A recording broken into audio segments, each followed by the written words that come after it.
depuis longtemps. D'ailleurs, c'est souvent la droite. Il y a la gauche est irréaliste.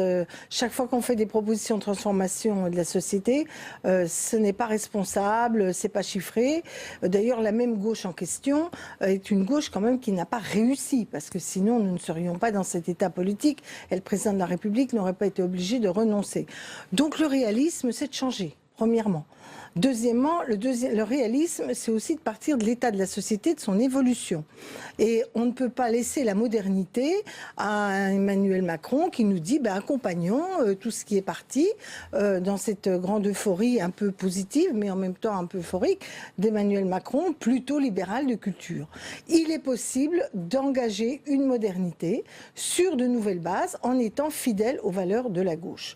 Alors, bien évidemment, Manuel Valls va nous faire le coup de c'est pas suffisamment chiffré, c'est pas assez réaliste. Moi, je veux une gauche qui gagne. Il n'y a pas que lui. Nous-mêmes, les journalistes, nous vous posons la question du suffrage, qui est une vraie question à notre programme. Exactement. Donc, je pense en même temps que tous ceux qui nous ont donné des grandes leçons de chiffrage, ce sont en général, ont fait l'inverse de ce qu'ils avaient raconté.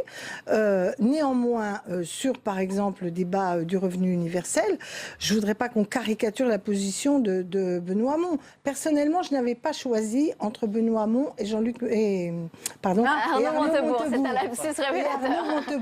Pour une raison simple, c'est que culturellement, je suis sans doute dans un entre-deux. Mes propositions étaient dans un entre-deux. Par exemple, je proposais à la fois un plan de relance, parce que je crois à la valeur travail, je crois à la question des salaires, et en même temps, je proposais un revenu minimum pour les moins de 28 ans. Pourquoi? Parce que l'autonomie de la jeunesse, les moyens de l'autonomie de la jeunesse... On va détailler ça. Alors Richard, vous soutenez Manuel Valls. Et c'est aussi pourquoi les jeunes ont massivement voté pour Benoît Hamon. Alain Richard, est-ce qu'il y a vraiment ces deux gauches-là, une gauche prête à gouverner et une